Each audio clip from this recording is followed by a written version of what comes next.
There's not many places in Nebraska where you can find people building handmade dulcimers. But our Lance Schwartz found a small town in York County where these unusual instruments are carefully crafted by a veteran woodworker.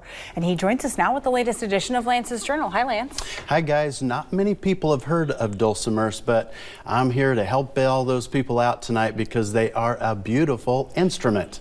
Rod Matlock says he was probably in his early 20s when he first bought his table saw. Then his love for woodworking has continued to grow, from building complete kitchens to crafting Christmas gifts for the grandkids.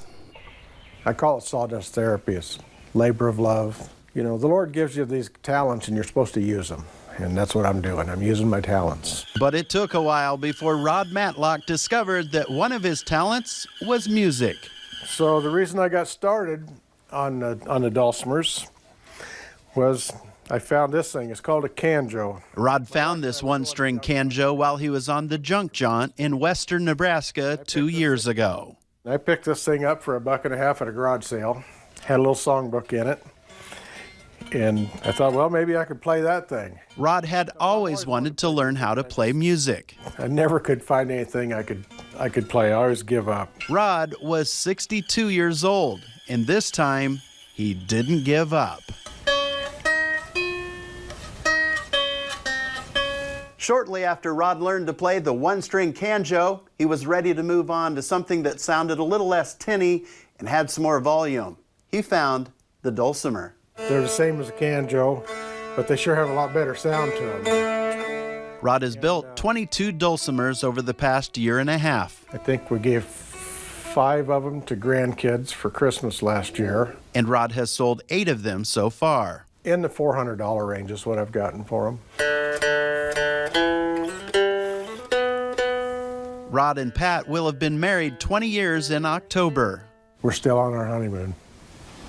Still on our first date. Still on our first date. Yep. Yeah, we have a great time together. Pat was in the back of the living room trying to read when Rod was teaching himself how to play the dulcimer.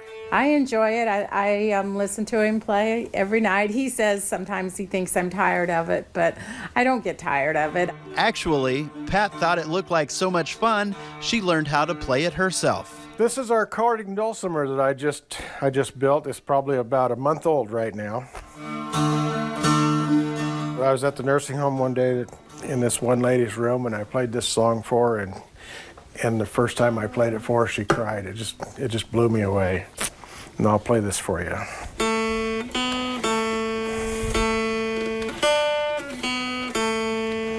From my humble perspective, sawdust therapy never sounded so good.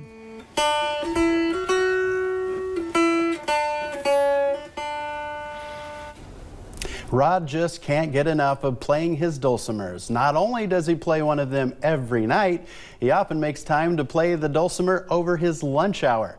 And if you'd like to have one of those Matlock original dulcimers of your own, just go to the Lance's Journal Facebook page and I'll show you how to contact Rod.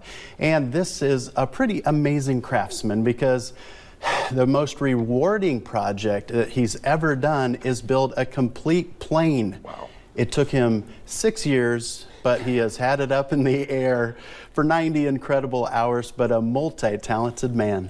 Airplanes, musical instruments, canjos.